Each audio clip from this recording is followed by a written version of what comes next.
Justice League is the 5th film in the DC Extended Universe, and it brings together heroes like Batman, Wonder Woman, and introduces us to new ones like Aquaman, The Flash, Cyborg, so they all team up to help save the world again.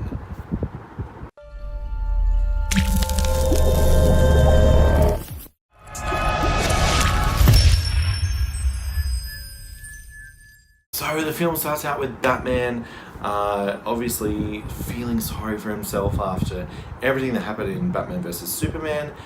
He's feeling very remorseful, and you can really feel that he's grown a lot.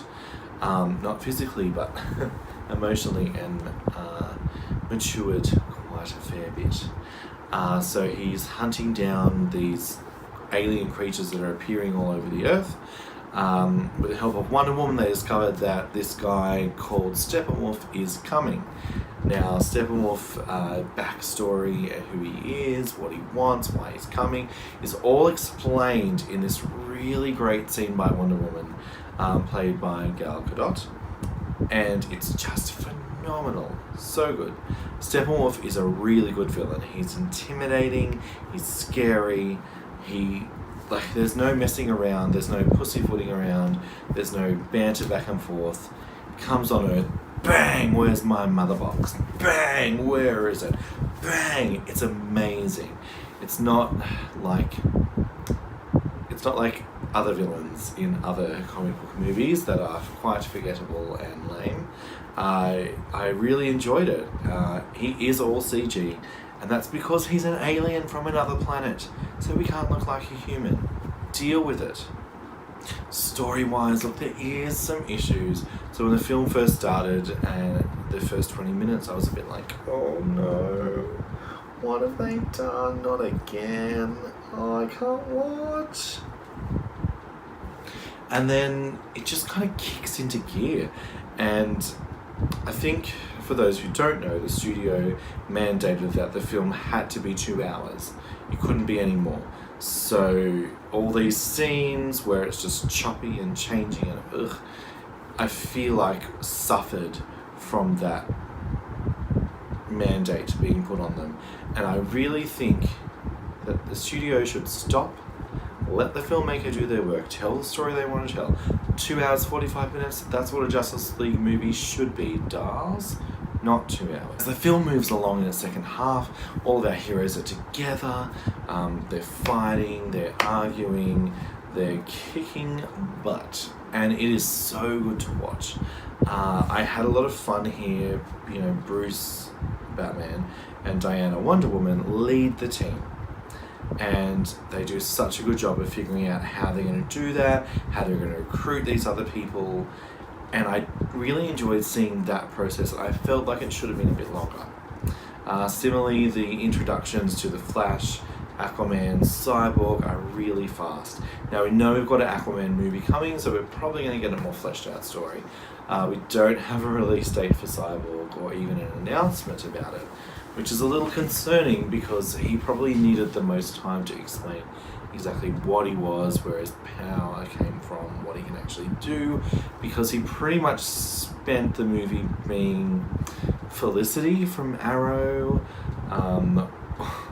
or that kind of thing. So just like the tech person who goes into tech and goes, oh, blah blah blah blah blah blah. So I don't know, it wasn't fleshed out enough for me. Ray Fisher though, great actor,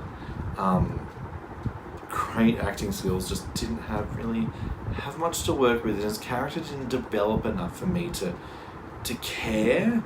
To be honest, I just didn't care. Like, if he wasn't there, it would have been fine. Aquaman also was a bit of a letdown.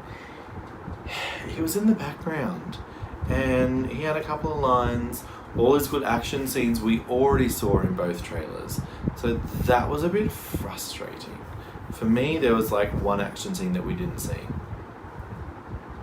Come on, guys, really? So that was a bit disappointing. I am excited for his solo film to see how that all works out.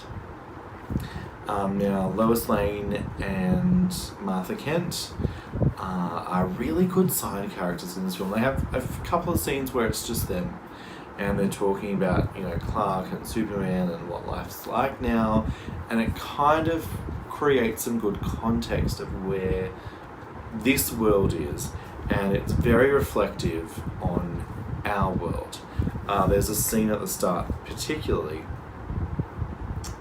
where a white man is harassing a lady in a headscarf, and it just felt deliberate, and it felt like it was a great reflection of, you know, this world turned into turmoil.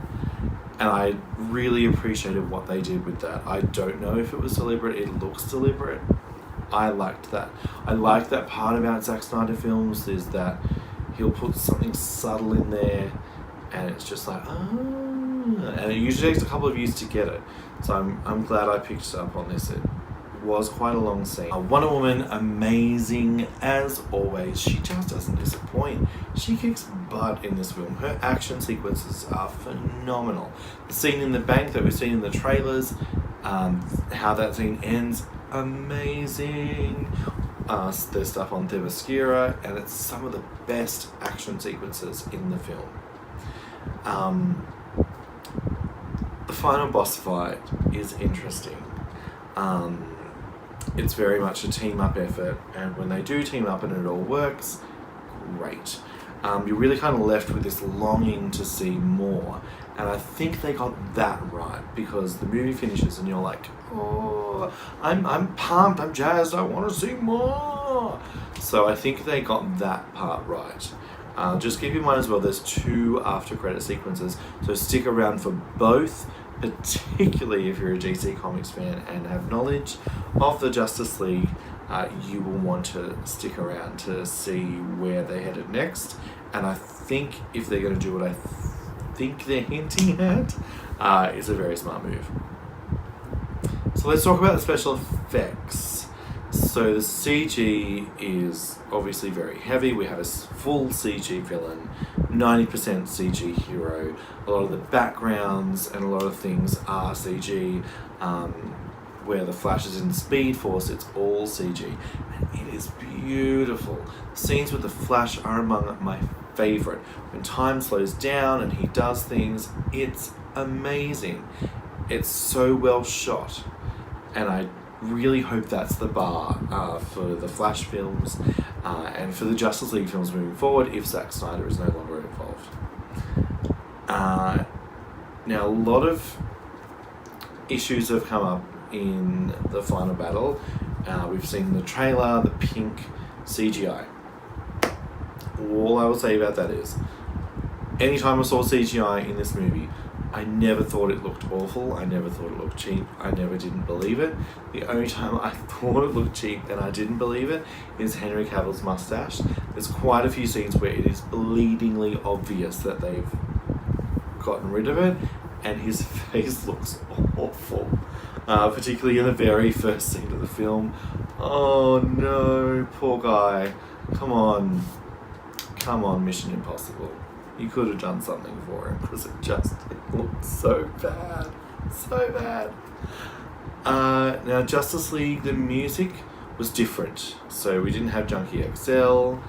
We had Danny Elfman, who, I'm sure you know who he is, has just brought in a very classical comic book, Spider-Man-y theme. And, you know, it worked because there's all these themes from certain characters past that resurface, and that's fan service, and it worked. There were a couple of times where I was like, I'm not buying it, but overall it worked. So Justice League for me is a solid 4 stars out of 5. Now, I've made a rule not to listen to other critics. I've listened to the Chris Duckman, Jeremy Jahns, love you Jeremy, Husbands for Life, and that's all I want to hear from. I'm not going to read anyone else. I don't care about the tomato meter. I know there's probably no way I'm going to miss it. If you love comic book heroes and you love DC Comics, you are going to love this film. It is fan service to a T. If you don't know anything about these heroes apart from, Wonder Woman, Superman, Batman, you'll still enjoy it. You may get a little lost at the start and be like, what's going on? But the second half is so full of action and comedy that you will walk out of this just having had such a good time. I feel like it's very light-hearted to the point of being light. Justice League is in cinemas tomorrow, so Thursday, so make sure you check it out. And look, I don't know if you know, but we run a magazine. So a magazine comes out today and we turn 20. It's our 20th issue and we're so excited. And we're going to do some giveaways. So basically, to help you see the Justice League, our friends at Dendy Cinemas have given us 6 cinema vouchers to give away. So if you would like to see Justice League or any other great film that's out or coming out in the next couple of months, all you have to do is like and comment below what movie you want to see, and you'll go in the running to win a double pass. So make sure you do that. You've got a week to do that, and we'll announce the winners this time next week. If you've seen Justice League and you have thoughts, or you want to comment or ask a question, please comment below, let me know, and like and share this video.